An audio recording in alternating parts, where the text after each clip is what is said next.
Diyos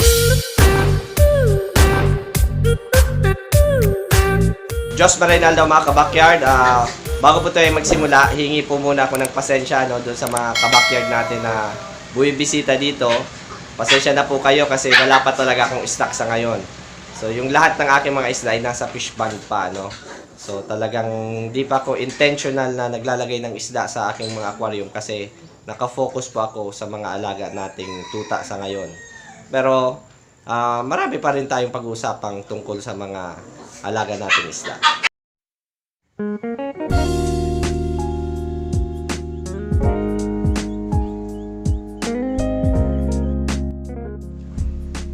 As a hobby, syempre part na ng ating ginagawa, bukod sa pag-aalaga ng ating mga isda, ay syempre gusto rin natin ng maayos na line or linya ng ating mga isda, So ngayon, gusto ko lamang pong bigyan ng credit si Sir Raymond Valenzuela, dahil nakaraang araw po ay nakatag ako sa kanyang post tungkol sa kanyang binibreed na swordtail. Wala man tayong oras at panahon para puntahan si Sir Raymond, pero ngayon gusto ko lang kunin tong pagkakataon na ito, na yung kanyang breed na swordtail ay galing pa mismo sa linya na galing po dito sa ating fish pond, yung aking Hamburg na swordtail. So nakaproduce po siya ng red eye, apparently galing po sa linya ng ating isda. So ito po yun, ayan, papakita ko po. Okay. So ito po yung line na kung saan nagmula yung alaga, okay, at yung na-breed ni Sir Raymond.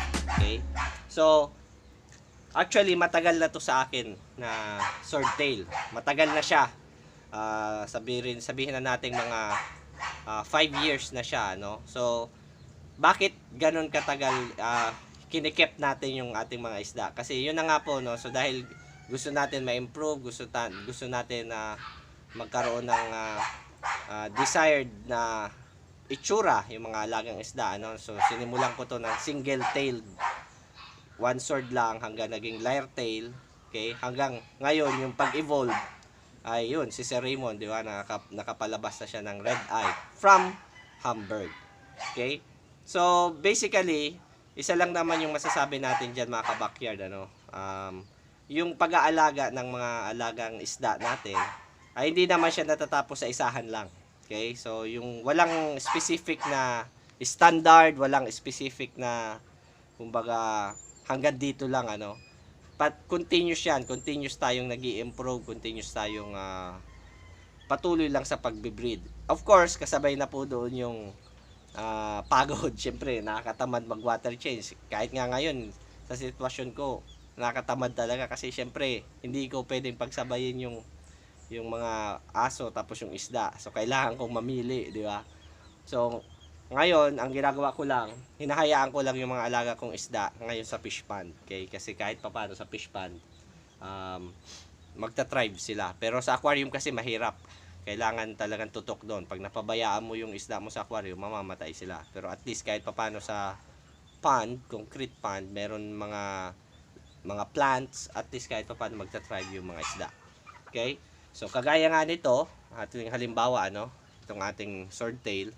Kaya nga, talagang kinikep ko lang sila sa isang lalagyan din. Okay? Para at least, continuous pa rin yung improvement. At, saludo ako kay Sir Raymond Valenzuela ng Kamalig. Dahil, talagang kilala ko to si Sir Raymond since day one. Okay? Talagang, working hard to improve swordtail dito po sa atin sa Bicol. Most especially sa Albay. Okay? Kasi to be honest, malapit talaga yung puso ko sa swordtail, di ba? So, ayan. Okay, so wala naman tayong gaanong i-discuss or mga ipapakita. Nais ko lang itong video na ito magbigay pugay sa kasipagan ni Sir Raymond Valenzuela ng Kamalig Albay.